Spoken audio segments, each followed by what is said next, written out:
I've long maintained that the US school system has a problem as it pertains to bullies, bullying, and the social problems of troubled youths. Number one, the fact that the youth who fight back or defend themselves against the perpetrators of violence, that being the bullies, the fact that they get punished in the same way that the perpetrators of the violence themselves, the bullies, do, I think that fact sends the wrong message because the bullies themselves have basically zero recourse to face for their actions. They've probably been in trouble multiple times. They probably expected to get in trouble for what they did, but they did it anyway because they do not care, nor do they face consequences at home. The kid who defended themselves, the innocent one, has everything to face at home for getting in trouble. In addition to the fact that they are the one who faces the consequences for defending themselves. Again, you have to consider the factors in the case of the perpetrator. They probably did that because they had very little to face at home. They probably did that because they did not care about what they had to face at school or at home.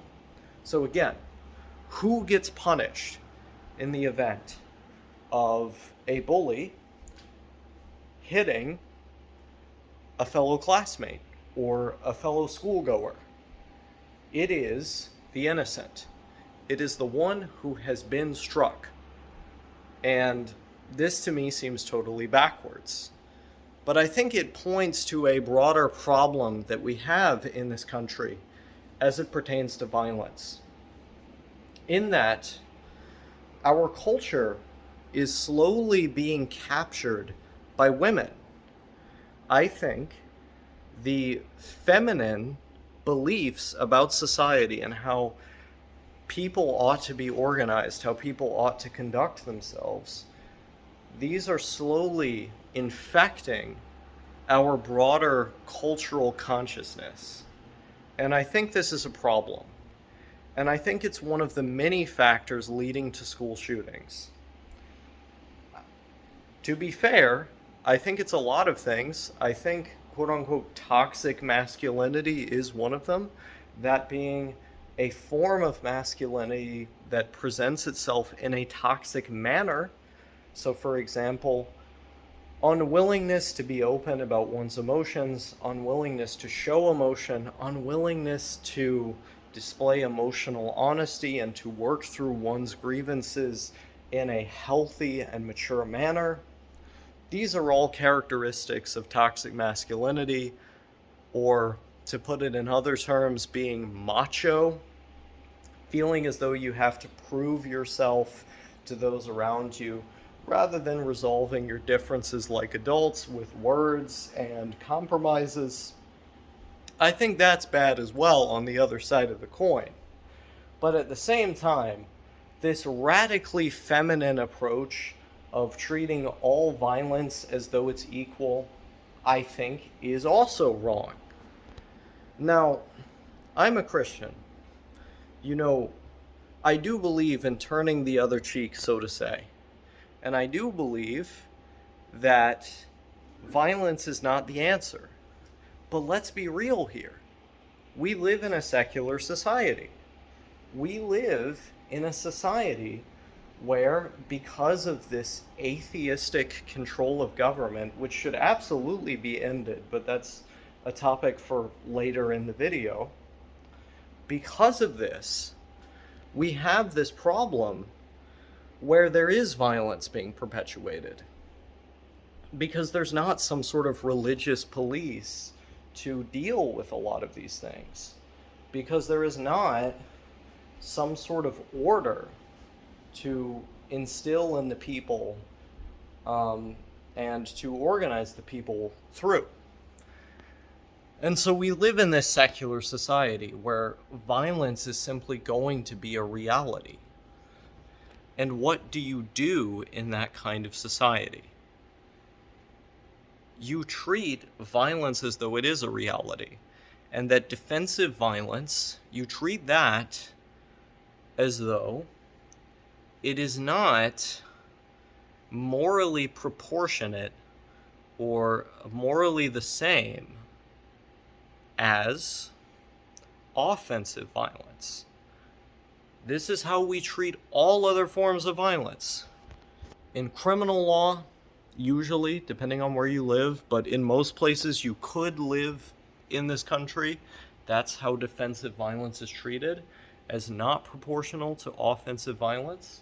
In international law, we treat the defensive violence of countries that have been invaded or attacked as not proportional to the offensive violence of the country that, in an unprovoked way, attacked them. It should be the same in schools, if we're going to live in this sort of secular society. And moreover, I think a lot of the differences that kids have could be resolved by simply beating the shit out of each other. Like, if you have a problem with one of your fellow classmates, I don't see any problem with just going on the schoolyard in a back alley somewhere or on the playground and just taking your fist and resolving it. You've got all those emotions piled up from bullying or social problems. Just beat the shit out of each other. Like, why is that bad? It's not gonna last. You're not gonna have any lasting injuries, most likely. You're just gonna get out those feelings, and usually, after a fight, what I would see in the school that I went to was they would be friends after they got punished. They resolved their emotions through fighting, and then they could just focus on the positive stuff, which was what they had in common, which is generally what we tend to have as humans. We tend to have more in common than we have not in common. So just beat the shit out of each other. Like, by the end of it, you're gonna have that connection with each other. You're gonna have those commonalities. That's what we did where I grew up. And suddenly this notion is like this insane thing that you shouldn't be allowed to do, that is detrimental in some way. It wasn't where I grew up. It wasn't when we grew up. It was how we became friends with each other if we had differences between each other. Every kid that I got into a fight with growing up, we'd go to in-school suspension together. We'd both get punished. Unfairly, I'd say. I don't think I should have been punished when I defended myself. But not long afterwards, all that happened, we would talk to each other, and we'd become friends. Or at least we'd become friendly, like we'd be acquaintances. It resolved our differences to have that experience. And I think a lot of these kids are being dissuaded from violence, and ironically, what it's causing is lethal violence. They're being told, oh no, you can't fight with each other. You can't resolve your differences or your ostracization or your alienation by taking a couple shots to each other fist-wise on the playground. And then what does it become? It becomes a couple shots to one another through a rifle on the school ground. And, like, it's this weird situation where we simultaneously are tying our masculinity to the ownership and use of a firearm, which is totally wrong. We should not be doing that. But at the same time, we're denying ourselves of our expression of masculinity through denying ourselves and our children the ability to just fucking beat the shit out of each other when we have a problem. Like, I feel like those experiences doing that as a kid made me a better person. And I don't see any problem with kids doing that with each other today. I think if anything, the the fact that we're keeping that from happening is causing children to shoot up schools today. And they need some tough love. They need some tough love for each other. And I think that's going to bring people together. As weird as it might sound, I think it's going to bring people together. And I think by allowing kids to have that freedom, we're allowing them to choose the people that they want to develop into, the people that they want to become. We're we're allowing the free development of the personality. But moreover, I think there's a deeper problem here. I think when we started taking prayer out of schools, when we started saying that having school prayer was unconstitutional because it violated the separation of church and state, the guns came. I think that moment when we as a society said, no, this is off limits, we cannot have religious teaching in schools, we can't cross that boundary, we ended up having more of these school shootings because the morality in the society ceased to exist. Now, I'm not saying that your personal morality was gone all of a sudden. Lots of atheists are good people. Lots of them believe in things. I used to be an atheist who was also a good person. So I'm not making this like black and white sort of point. But what I'm saying is, we as a society, on that day, cease to provide adequate moral training for our children. We didn't give them the example that they should have if